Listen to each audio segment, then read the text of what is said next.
Marcos capítulo 10. Marcos capítulo 10, versículo 46 ao 52. Você encontrou? Amém. Vamos ver o que está escrito aqui, em nome de Jesus. Se está escrito assim: a cura do cego de Jericó. Juntamente, e foram para Jericó, quando ele saía de Jericó, juntamente com os discípulos, e numerosa multidão, Batimeu, cego mendigo, filho de Timeu, estava sentado à beira do caminho, e ouvindo-lhe que era Jesus o Nazareno, pôs-se a clamar: Jesus, filho de Davi, tem compaixão de mim. E muitos repreendiam para que se calasse, mas ele cada vez mais gritava, mais alto: Filho de Davi, tem misericórdia de mim. Parou Jesus e disse: chamai-o. Chamaram. Então o cego dizendo-lhe: tem bom ânimo, levanta-te, ele te chama. Lançando de si a capa, levantou-se de um salto e foi ter com Jesus. Perguntou-lhe Jesus: queres que eu te faça? Respondeu o cego: mestre, que eu torne a ver. Então Jesus lhe disse: vai, a tua fé te salvou. Imediatamente tornou a ver e a seguia Jesus estrada afora. Amém? Glória a Deus. Nós estamos vivendo os dias tribulosos, dias esses que têm nos trago muitos momentos de angústia, para o mundo inteiro.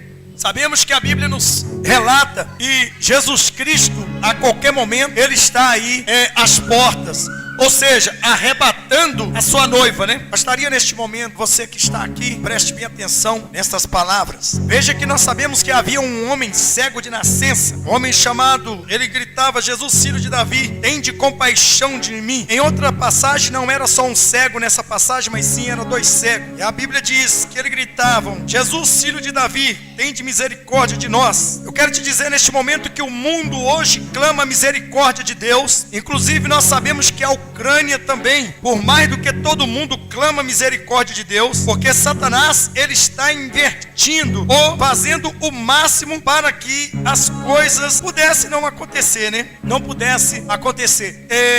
A vontade do diabo não é que o arrebatamento aconteça. A vontade do diabo não é que Jesus venha para arrebatar os seus. Por quê? Porque na verdade, cada momento que se aproxima a vinda de Cristo, o encontro da noiva com Cristo, Satanás, ele fica mais furioso e ele quer estraçalhar, e quanto mais alma para o inferno ele puder mandar, ele vai fazer, ele vai mandar. Então nós sabemos que hoje em dia muitas pessoas têm procurado igrejas, ou seja, templos de pedra, à procura de revelações que massageiam o ego, revelações que massageiem as suas vidas, as suas vontades, os seus bel prazer. Sabemos que os templos de pedras que encheram nos dias de hoje, eles têm se unido, parte deles, ao ecumenismo. Já sabemos também que haverá uma inauguração no dia 14 de maio deste ano, da igreja que eu chamo da igreja da serpente, cabeça de cobra, a qual o Papa satânico maligno estará ali comandando as 4 religiões mundial. E sabemos que a qualquer momento os milagres de mentira irão aparecer para confundir com os milagres de verdade. E nisto nós sabemos que quando a cegueira ela bate nas pessoas, primeiramente o que Deus está nos mostrando aqui é que aquele cego, Bartimeu, ele era um cego de nascença, e na verdade ele nasceu para que o milagre de Deus acontecesse na vida dele. Ele nasceu para que a glória de Deus acontecesse na vida dele. Certamente um certo momento chegou alguém perto de Jesus e disse: mestre, o que este mudo, o que esse surdo fez para nascer assim? O pecado está no surdo, no mudo, ou o pecado está nos pais? Foi porque os pais pecaram que os filhos nasceram assim? Eu quero te dizer que muitas pessoas perguntam assim: pastor, por que o cego nasce cego? Por que o aleijado nasce aleijado? Por que o mudo nasce mudo? Por que a pessoa ela nasce com tantos problemas que na verdade poderia vir saudável, enquanto outras pessoas ela vem saudavelmente? Eu quero te dizer o seguinte: se não existisse o cego, se não existisse o mudo, se não existisse o coxo, se não existisse as pessoas cheias de problema, não haveria como manifestar os milagres. E eu quero te dizer que tudo isso coopera para o bem daquele que ama a Deus, e tudo isso acontece para que a glória de Deus se manifeste nele, como Jesus ele respondeu e disse: olha, na verdade nem o pai dele nem a mãe pecou para que ele viesse assim, mas para que a glória do Pai manifestasse na vida dele, para que muitos através dele pudessem ser salvos. E naquele momento então aquele cego, aquele mudo, aquele surdo,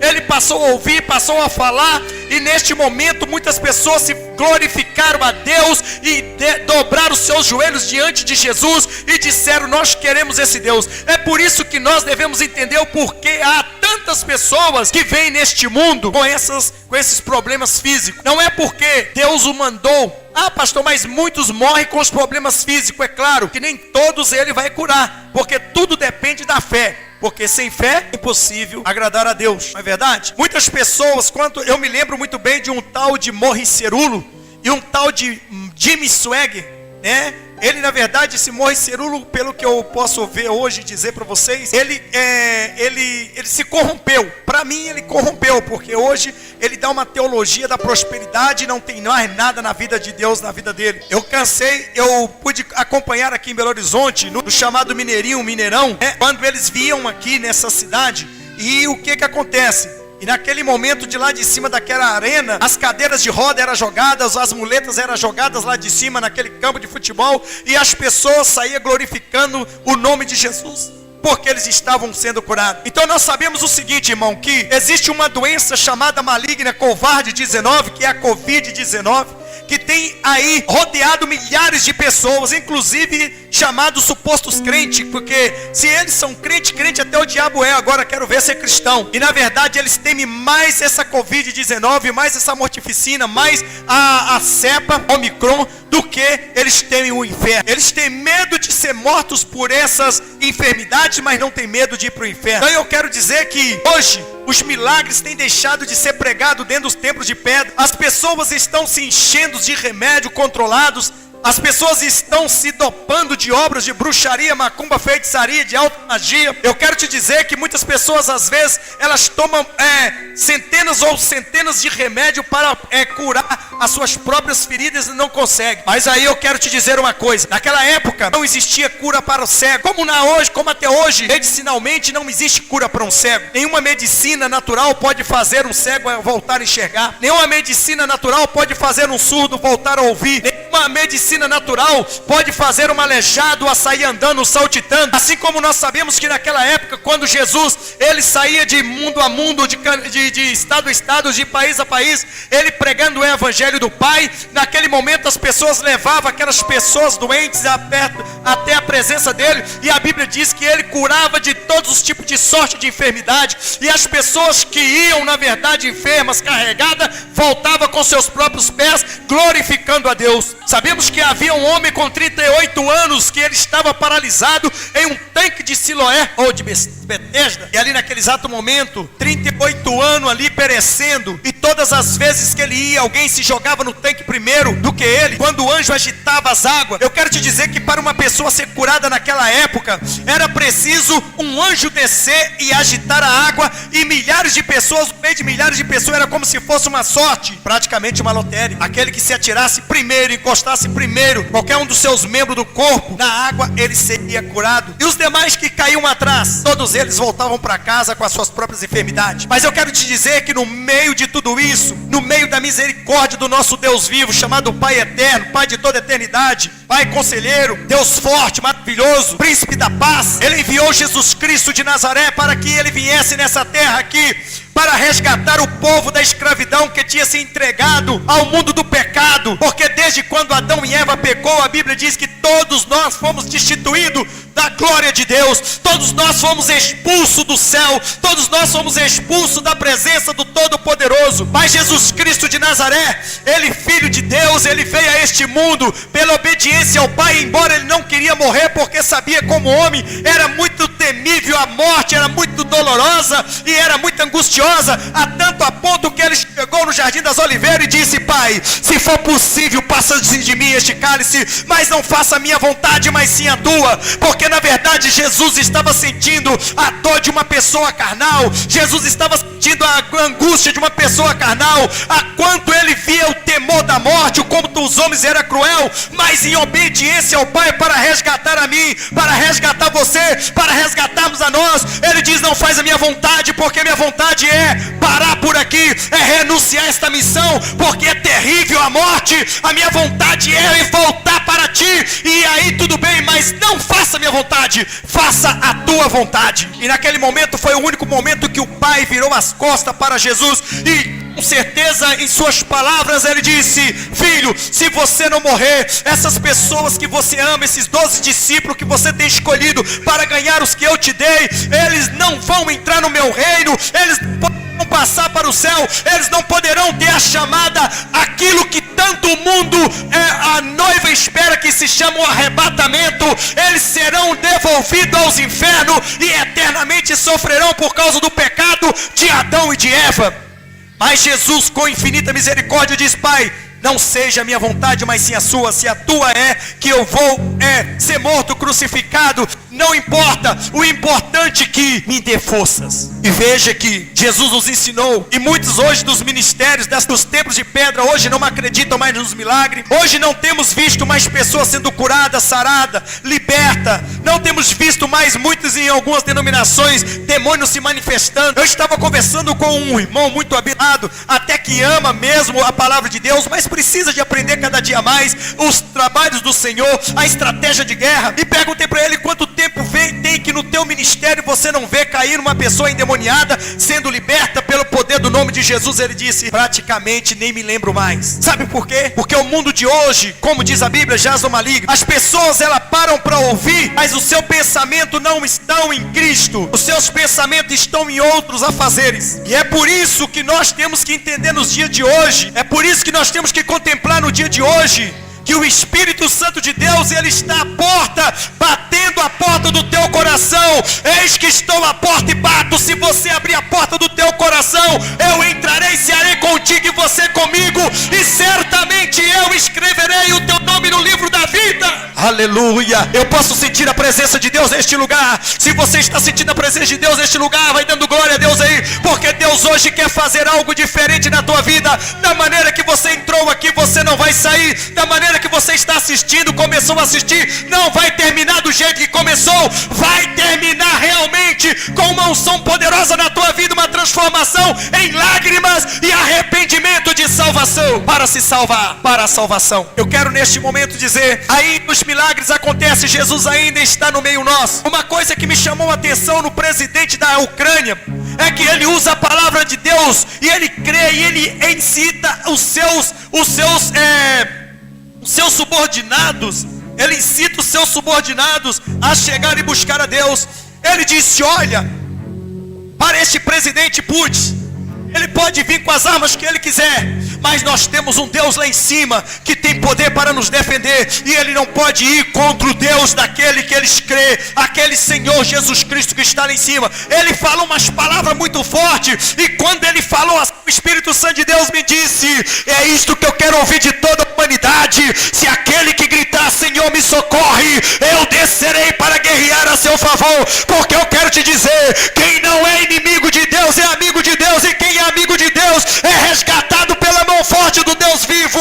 Não importa a maneira que você está, não importa a maneira que você caiu, o importante é que aquele que morreu na cruz para te salvar, para me salvar, que derramou o teu sangue para que possa nos purificar, eu tenho certeza que ele está aqui, ele está aí, ele está na tua casa, ele está na tua empresa, ele está em todos os teus lugares aonde você estiver.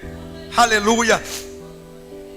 Eu quero te dizer uma coisa: aquele cego de Jericó, que vivia à porta de Jericó, ninguém poderia mais chegar e ouvi-lo. Ele, todo aquele povo, toda aquela multidão desprezava aquele cego, toda aquela multidão abandonava ele, nada dava por ele. É cego, para que serve? Segundo a palavra de Deus, ele tinha uma esperança no coração. A Bíblia diz: no momento que pensamos que somos fracos, que somos fortes, e quando determinamos ser forte, não há demônio que fique e nem resista, está de pé. Quando pensamos então, quando tomamos posse da fortaleza que é Jesus Cristo em nossa vida, eu quero te dizer uma coisa: o inferno tem que ajoelhar diante do Deus que você serve. O inferno tem que respeitar o homem e a mulher que Deus escolheu para combatê-los e resgatar a alma das garras dele. E se tem homens guerreiros e mulheres guerreiras de fogo aqui, vai dando um glória a Deus aí, porque o Espírito Santo de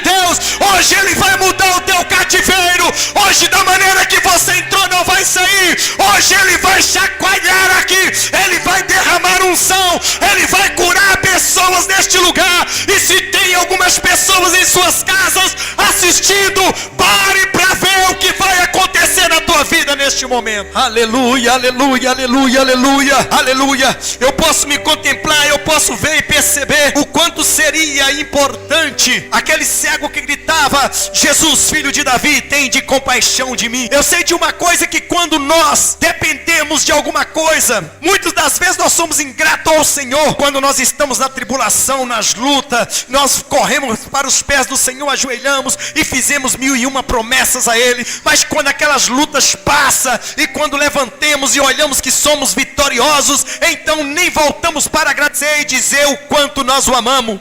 Nós podemos contemplar 10 homens que eram leprosos. Lá em Samaria havia 10 homens leprosos que não tinham esperança nenhuma de serem curados pela medicina.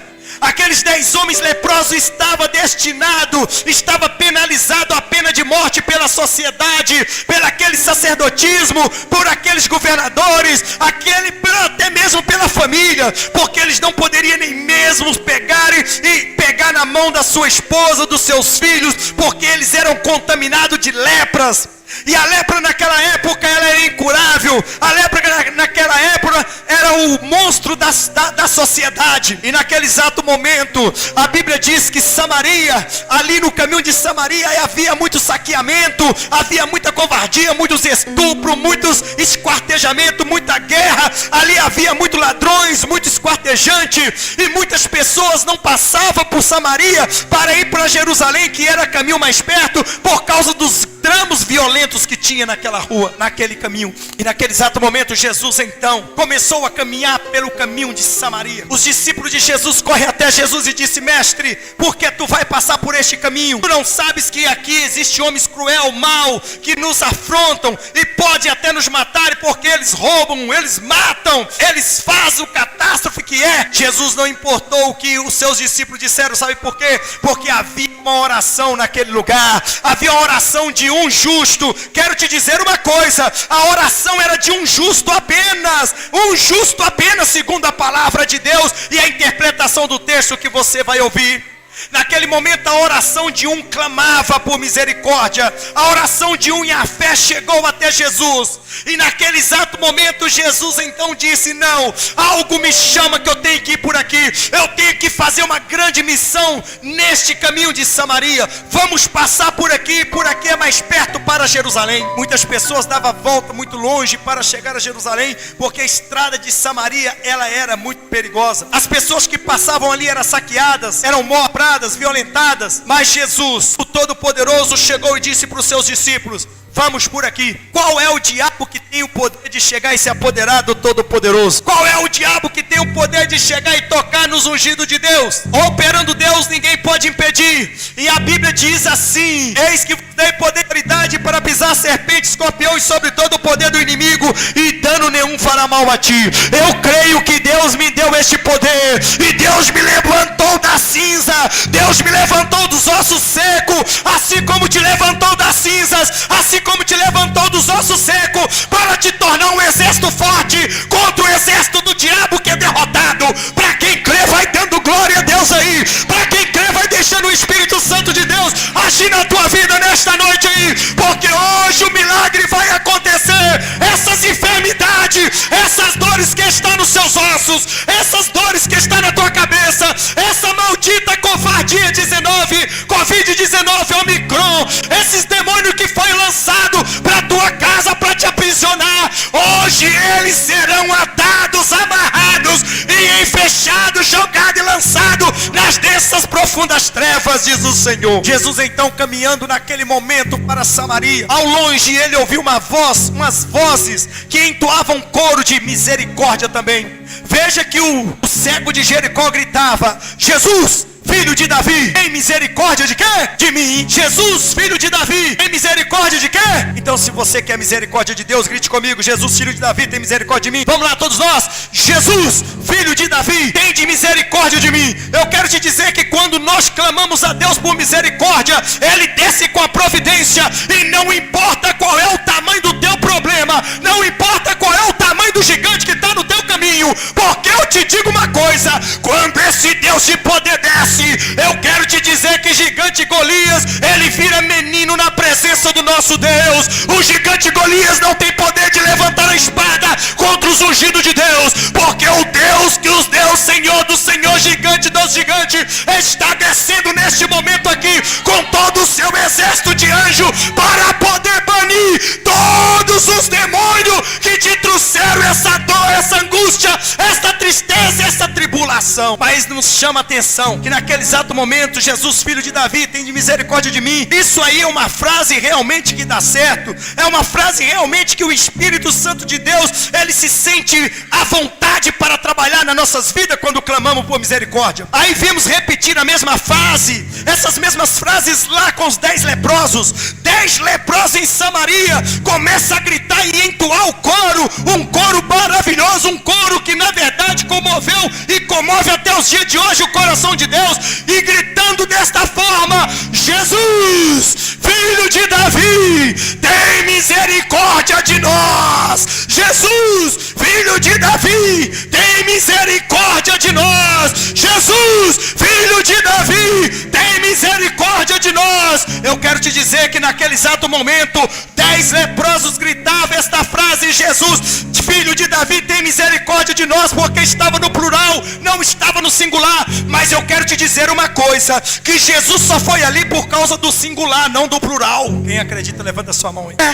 Jesus só foi ali por causa do singular e não do plural. O singular é um, o plural é mais de um, é 2, 3, 4, 5, 6, 7, 8, 9, 10. Então o plural estava cantando: Jesus, filho de Davi, tem misericórdia de nós. Mas o singular é que tinha uma intimidade com Cristo. O singular é que tinha uma fé expressiva. O singular é que sabia que ia acontecer um milagre na vida dele. E se você é do singular, dá glória a Deus aí, aleluia. Mas se você simplesmente for do plural, eu quero te dizer que você vai ser a pessoa beneficiada como carona, beneficiada com a bênção, mas não com a salvação. Porque Deus não quer só dar a bênção, Deus quer dar a salvação também. Naquele exato momento que aqueles 10 leprosos, eles começavam a clamar: Jesus, filho de Davi, tem misericórdia de nós. Então Jesus, olhando para ele, disse: o que queres que eu te faça? Da mesma forma que ele disse com o cego. E ele disse, o cego disse: eu quero ver, né? Trouxe ele, Jesus então disse: vê, a tua fé te salvou. Mas eu vou te dizer que nos 10 leprosos ele perguntou: o que queres que eu faça? Ele disse: Senhor,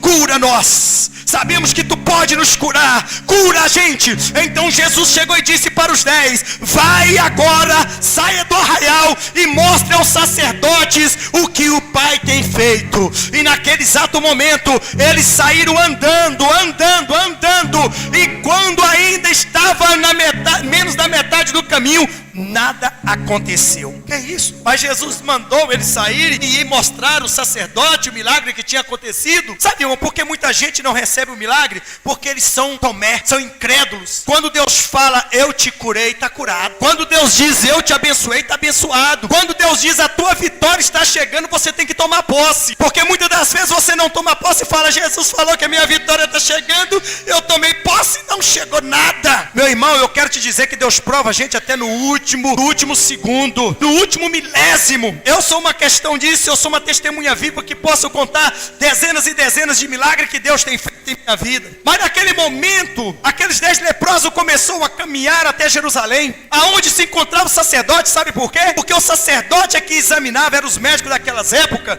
e que examinava o leproso, e ele decidia se o leproso continuava leproso ou se estava curado. Porque se ele continuasse leproso, ele mandava voltar ao confinamento até a morte, separado da família. Quando estava curado, ele decretava e dizia: ele está curado. Então toda a humanidade acreditava e tomava posse do que o sacerdote dizia. Mas eu fico pensando, 10 leprosos, todos eles acreditavam que receberiam a bênção, todos eles. Mas o interesse de Deus não é só curar. Jesus não veio aqui simplesmente só para curar. A vontade de Deus não é só para curar, até porque muita gente leprosas, muita gente aleijadas, muita gente surda, muita gente cega, elas morrem dessa forma e não foram curadas. Mas elas podem não ter sido curadas na carne, mas foram curadas na alma e no espírito, e estão com Jesus Cristo de Nazaré. Naquele exato momento que os 10 leprosos caminham para Jerusalém, nada acontece, nada nada acontece. Aí entra o espírito da dúvida em muitas vidas de pessoa quando Deus manda determinar e determina a vitória.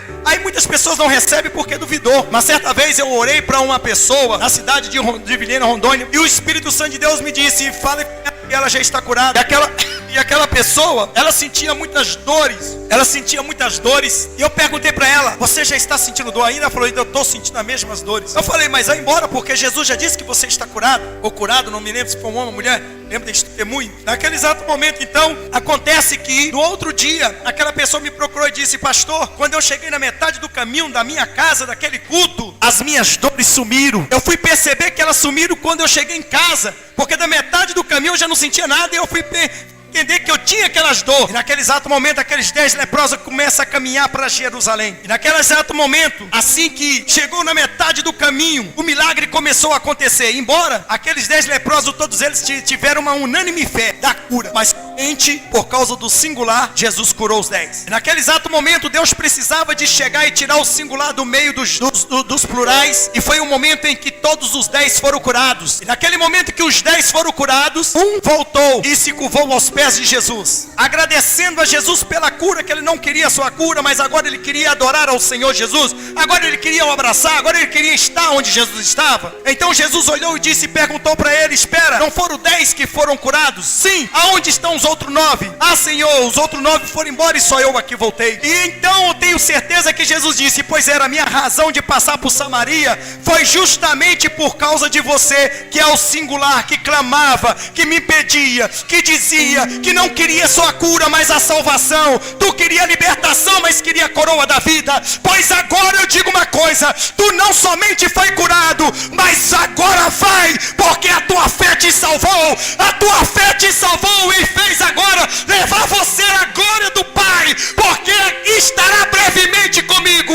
Eu quero te dizer nesta noite que o interesse de Deus na nossa vida é isto aí: é ser o singular, é ser diferente, não é clamar a Jesus apenas por causa das bênçãos, não é correr atrás de Jesus por causa do peixe e do pão, não é correr atrás de Jesus por causa dos milagres, porque os milhares de pessoas correram atrás de Jesus por causa dos milagres. E muitas pessoas nos dias de hoje, que vemos os templos de pedra hoje acontecendo, só vão aos templos de pedra atrás de revelação, que seja a revelação de Deus, que seja a revelação da carne, que seja a revelação do diabo. Mas elas não estão importando, elas querem ouvir algo que massageia os seus egos, mas elas não vão estar lá, porque elas são do singular, elas são do plural, porque os do singular, eles não querem somente a salvação, eles não querem somente a cura, eles querem também o reino de Deus, eles querem morar, eles querem a coroa da vida eterna. E se temos aqui o homem e a mulher do singular,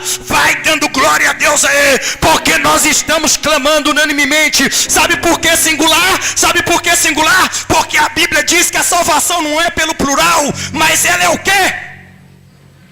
Individual. A salvação, ela é individual, ela é particular, ela não depende de multidão para me ser salvo, depende de mim, o número 1, o singular. Se eu clamo o nome de Jesus, eu me ajunto aos outros que clamam, aí ele se torna o plural, mas no singular. Então todos nós somos o plural, mas no singular. E então a Bíblia diz em 2 Crônicas 7,14: se o meu povo que clama pelo meu nome se converter dos seus maus caminhos, se orar, se humilhar, eu ouvirei as orações do céu, sararei a sua terra. Isaías 59: eis que a mão do Senhor não está encolhida para que não possa te salvar, e nem os seus ouvidos tapados para que não possa te ouvir. Quando Jesus chega, ele chega até Bartimeu, ele ouve aquela voz: filho de Davi, tem misericórdia de mim. Não foi só um cego que foi, foram 2. A outra versão diz 2. Então ele mandou trazer o cego, ninguém dava nada pelo cego, mas o cego não se cansou, não perdeu a esperança, e ele sozinho, singular, clamava: Jesus, filho de Davi. Sabe por quê? Porque no singular a cura é individual e a salvação, ela é individual. E naquele exato momento Jesus para a multidão e diz: olha, vai lá e chama aquele cego aqui. E quando o cego chegou até a Jesus, Jesus sabia muito bem por que Jesus perguntou para ele o que ele queria. Não via Jesus que o homem era cego? O homem era cego de nascença e as pessoas conheciam ele há tempo, e dizia: por que ele está perguntando? Que o homem quer? É claro que o homem é cego se ele não enxerga, a única coisa que ele quer é ver. Eu vou dizer uma coisa, o cego até mesmo não importava mais em ver fisicamente. O cego já cansava de estar vendo no escuro espiritual. O que ele queria agora era enxergar a luz, a glória de Deus no outro lado do mundo, porque aquela luz que era para ele ver do homem, ele até não se importava. Mas Jesus então disse: olha, o que você quer que eu te faça? Ele disse: eu quero ver, Senhor. Ver o que, meu filho? Eu quero ver a tua glória, eu quero ver o teu poder, eu quero ver o Senhor mudar a minha história, eu quero ser uma bênção na tua presença, eu quero ver a coroa da vida eterna, eu quero ver a glória de Deus descendo sobre mim. É isto que eu quero, porque eu vou dizer uma coisa: a pessoa não precisa enxergar o mundo físico para ser feliz com Jesus. A pessoa não precisa enxergar o mundo físico para ser um verdadeiro cristão. A pessoa, para ser feliz, ela tem que estar curada no mundo espiritual, ela tem que estar liberta a tua alma, ela tem que enxergar a glória de Deus, porque o mais importante é que para Deus não existe cego. Para Deus não existe cego. Para nós tem, mas aquele cego, quando ele morre cego. Quando ele morre, ele vai para o céu ou para o inferno? Não sei, será que ele vai chegar no inferno cego? Como é que ele vai conseguir chegar no inferno cego? Como que ele vai conseguir chegar no céu cego? Não existe cego. Para Deus não existe doente, se você não sabe disso. No mundo físico sim, mas para Deus não. E os doentes vieram a este mundo, sabe para quê? Para quê? Que a glória de Deus se manifeste. Se no meu ministério as pessoas não vinham, se estiver com problema doente, como é que Deus vai curar e mostrar a glória dele? Como é que as pessoas vão acreditar? A Bíblia diz que os anjos queriam pregar para nós, mas por que Deus não deixou os anjos pregar? Por quê? Porque anjo não adoece, anjo não tem como contar testemunho. Como é que o anjo vai chegar e falar assim: aceita Jesus porque Jesus cura? Então um mero mortal vai perguntar para o anjo e dizer: espera aí, você quer que eu aceite a Jesus e Jesus cura? Ele curou você de quê? Ele não me curou de nada, porque eu não doeço, eu não tenho enfermidade, eu sou espírito. Então eu não acredito no seu Deus. Então ele não ganharia alma nenhuma. Aí então ele poderia, em vez de não ganhar alma, ele matar a alma porque rejeitou a Jesus. Então Jesus não deixou que os anjos viessem a pregar para nós. Por quê? Porque para nós pregar para nós, deveria ter um corpo físico que desse ou não lugar ao diabo, a enfermidade ia bater. E aí tinha que entrar aí o poder divino para manifestar a cura. Então o poder de Deus, ele se manifesta como? Através da cura. E para manifestar através da cura tem que ter o enfermo. Então o cego, o mudo, o surdo, o aleijado, o coxo, todas essas pessoas que estão enfermas, aqueles que têm fé, certamente o Senhor Jesus endireita todos eles. Porque o mesmo Deus que fez o aleijado é o mesmo Deus que fez o certinho. O mesmo Deus que fez o cego é o mesmo Deus que fez aquele que está enxergando. O mesmo Deus que fez o mudo é o mesmo Deus que fez aquele que fala. O mesmo Deus que fez o surdo é o mesmo Deus que fez aquele que ouve. Então se ele fez o que ouve, o que fala, o que anda e tudo mais, por que ele não fez os outros também igual? Então ele permitiu que esses viessem ao mundo assim, para que a glória de Deus se manifestasse. E a partir daquele momento, o que acontece? A partir daquele momento, a fé daquele cego fez com que ele visse, não só visse a glória de Deus, mas visse também o mundo físico, que o tanto ele era humilhado. Então Deus, ele não tem um presente para nós simplesmente só. Ele não dá um presente só para a carne, ele dá um presente para o espírito. Se nós dedicarmos a ele, nós somos pó cinza. Mas eu quero dizer, se nós somos falhos, se nós temos pecado, se nós erramos, então levantemos enquanto há tempo, porque o dia de hoje é chamado tempo da graça. E aonde é o tempo da graça existe o perdão. E se o perdão Deus nos dá, não podemos deixar de chegar e adquirir esta maravilha. Quero falar para você neste momento que Deus ainda precisa de homens e mulheres que creem, porque o povo perdeu a fé. Muitos não oram mais. As denominações muitas das vezes não oram mais. Eles não acreditam mais no milagre. Qualquer dorzinha, deu uma dorzinha de cabeça, procura o médico. Deu uma coceirinha, procura o médico. Deu uma dorzinha no pé, procura o médico. Vai ao médico, gasta fortuna de dinheiro, mas não tem entendimento que é uma obra de bruxaria, de macumba e feitiçaria. Mas se tivesse vida espiritual, estratégia de guerra, saberia o que é natural e o que é maligno. Eu quero te dizer que os GDF, ele conhece todas essas duas partes. Sabemos que o diabo, ele tem os seus cavalos, e os cavalos deles são aqueles que fazem os trabalhos contra o povo de Deus e contra os seus, que na verdade são contra eles. Mas eu digo uma coisa: nós aqui nascemos para ser guerreiro de fogo. Nós aqui nascemos para derrotar o diabo em nome de Jesus. Na verdade o diabo já está derrotado desde a morte da cruz de Cristo. Nós agora só regozijamos a vitória. O que o Senhor Jesus quer de nós não é essa sacrifício, mas sim adoração. E se nós adorarmos a Ele de espírito e em verdade, saberemos que Deus, Ele está do nosso lado, batalhando para nossas vidas. Quem crê, dá glória a Deus aí. Nessa noite, nós precisamos de uma libertação. Nessa noite, nós precisamos de uma intimidade com Jesus. O Senhor Jesus quer ouvir você nesta noite. Você nesta noite, às vezes, tem clamado para seu colega, para seu pai, para sua mãe, seus irmãos, seu tio, parente, amigo, para seus vizinhos, para os seus políticos. Você tem falado da situação, tem chorado, tem amargurado, contado as tuas dores para os homens mortais e até, quem sabe, para o diabo. Mas eu digo uma coisa para você: quando você se volta para Jesus e começa a falar com Ele dos seus problemas, conte a Ele os teus problemas e Ele vai solucionar. Embora Ele sabe muito bem qual é o teu problema, mas Ele quer ouvir da tua boca se você quer a misericórdia de Deus. Você não sabia, você não sabe disso, que Jesus sabia da situação do cego, a mulher também do fluxo de sangue. É muito importante nós então registrar esta passagem. Aquela mulher do fluxo de sangue, a Bíblia diz que ela tinha 12 anos que ela escorria sangue diretamente pelas suas pernas, e o sangue não parava, não estancava. E se nós pegarmos a história desta mulher, segundo a teologia bíblica, segundo a história bíblica, segundo a teologia ensinada, aquela mulher, ela foi como uma jovem de 12 anos, porque em Israel o costume das mulheres começava aos 12 anos, as mulheres a menstruar. Naquele momento não era possível a mulher ficar em Jerusalém. Por causa de quê? Porque a menstruação naquela época era algo imundo, e isso imundificava a cidade santa.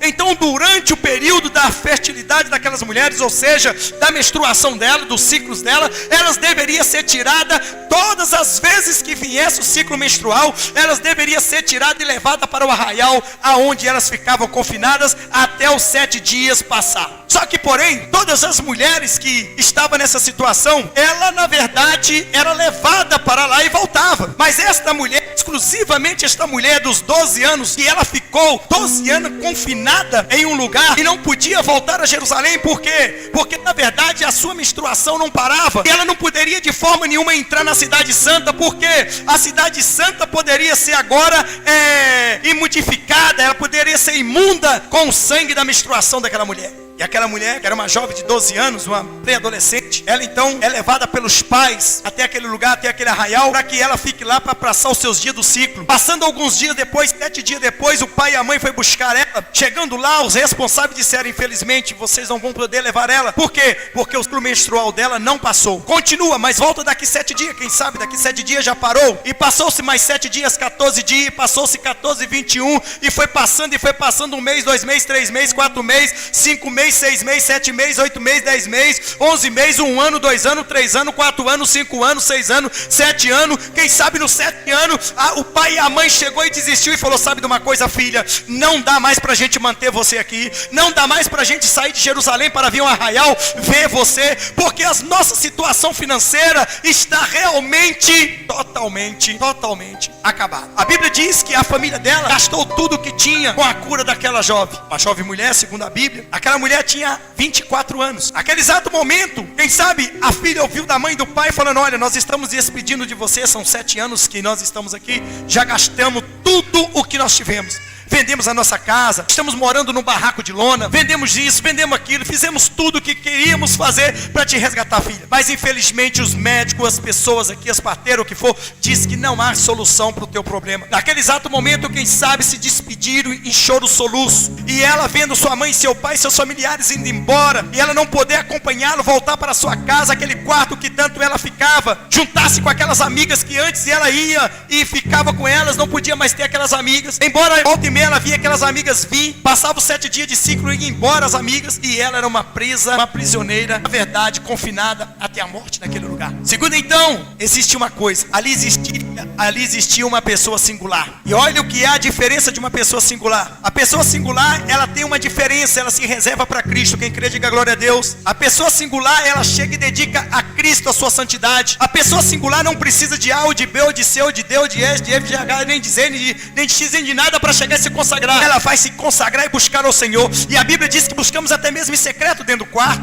Então eu não dependo do João, da Maria, do Mané, do Mateus, do Leleu, de quem seja, para que eu possa ser santificado e Deus possa me usar. É claro que é gostoso estar junto aos irmãos, estar em plena comunhão, estar unido, ir ao monte, orar, jejuar, fazer uma campanha em equipe, é muito bom. Mas às vezes algumas pessoas se isolam e falam, eu não vou fazer nada disso, porque antes naquele tempo de pedra, os irmãos eram unidos, as pessoas iam comigo, eu ia com elas, e isso, aquilo, outro, hoje eu estou desanimado, eu não vou fazer. Meu irmão, o importante de tudo não está no plural, está no singular. É no singular, nós somos um. Mas aí nós entendemos que o Pai, o Filho e o Espírito Santo são três. E ele três, um, ele é um só. E nós também somos um com ele, porque somos corpo, alma e espírito, segundo a palavra de Deus. Quem crê, diga glória a Deus a ele. Naquele exato momento, aquela mulher, aquela jovem, aos 7 anos, aquele momento ali, talvez já tinha 7 anos, quando ela foi com 12 anos. 7 com 12 dá o quê? 19 anos. 19 anos, e ainda vai passando mais uns dias, mais outro e tal, aquilo outro, e chega-se aos 24 anos. Então aquela mulher ficou 12 anos confinada lá dentro daquele confinamento. Ela foi para lá, a menstruação dela não parou, o ciclo não parou. E com 24 anos ainda não parava, mas ela estava reservando algo. Enquanto as outras estavam clamando de outras formas, ela estava clamando no singular.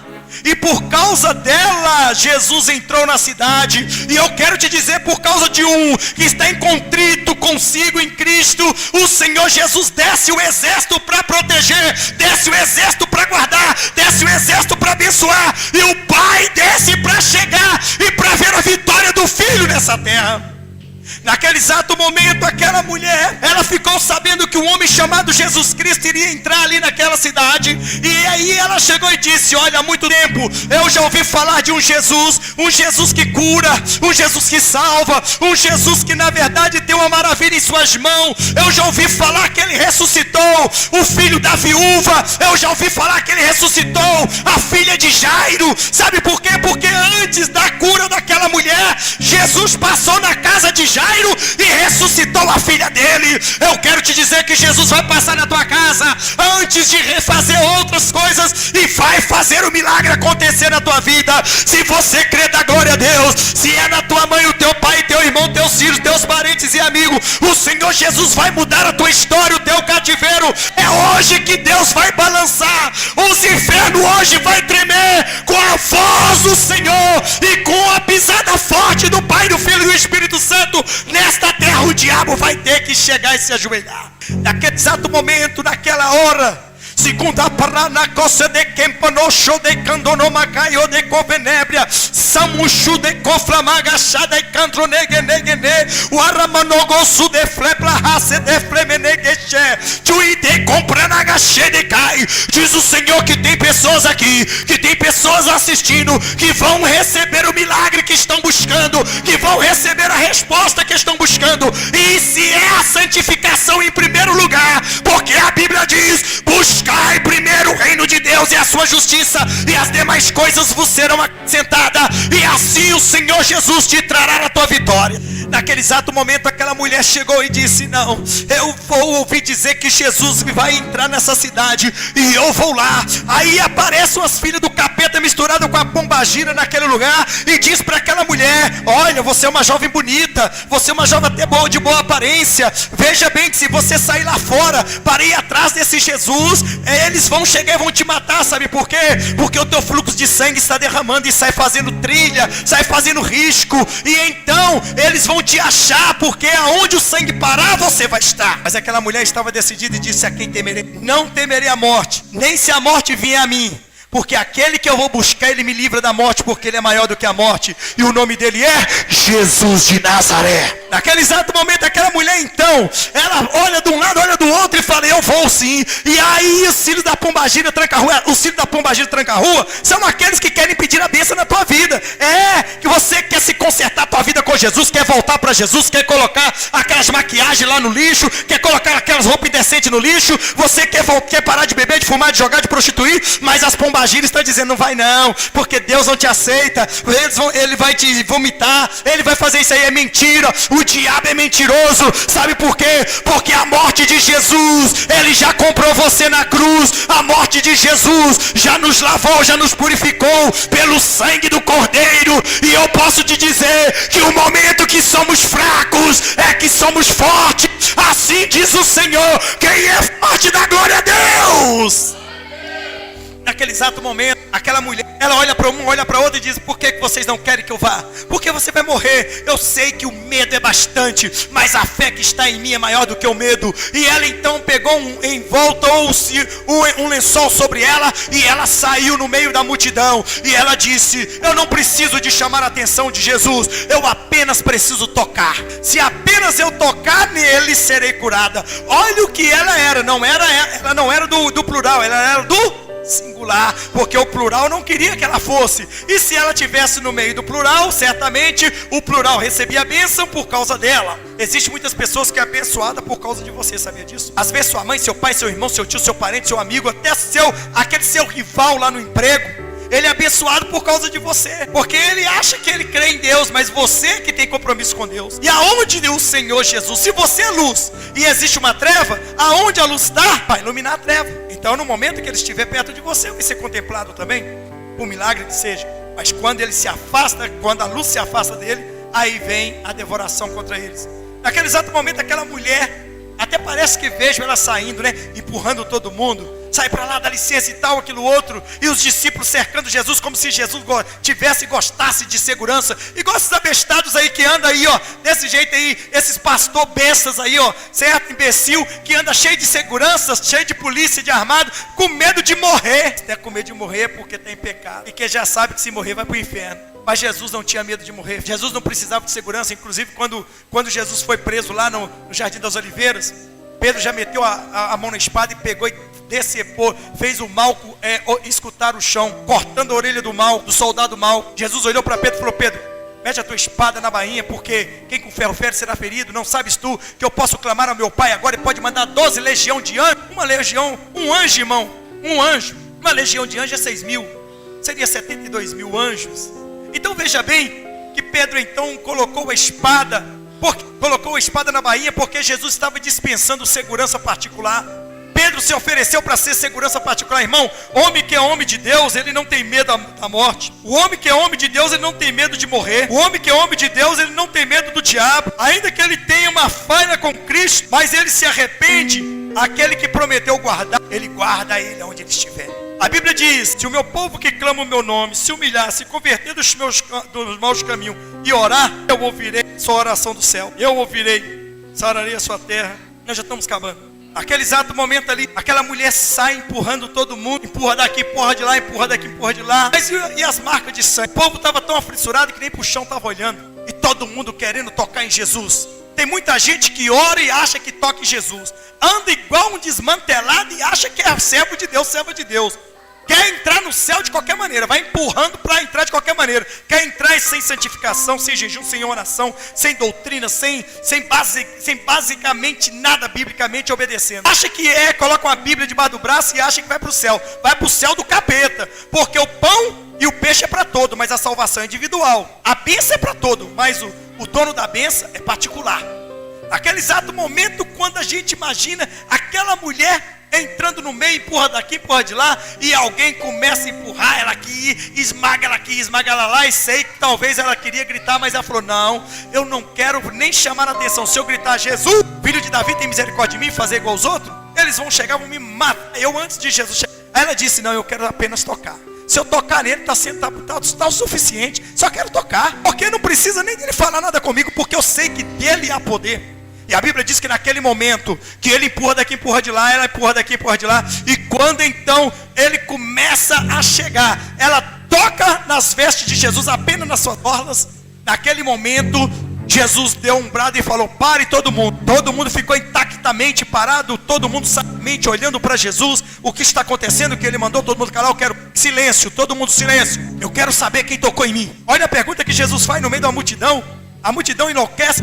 Jesus, o Senhor está nos fazendo de louco? Milhares, centenas de pessoas estão aí te tocando, empurrando, apertando o Senhor. E o Senhor pergunta, quem tocou no Senhor? Ele disse, eu sei que todos tocam em mim, mas não da maneira que uma pessoa tocou em mim. Porque muitas pessoas tocam em Jesus, mas não recebem nada. Muitas pessoas oram a Deus, mas Deus ouve, mas não responde. Porque quando tocamos em Jesus, Ele ouve, jamais mesmo Ele manda a resposta. Naquele momento Ele diz, eu senti sair de mim poder e virtude. Naquele momento Ele disse, Senhor, quem Jesus? Ela disse, sou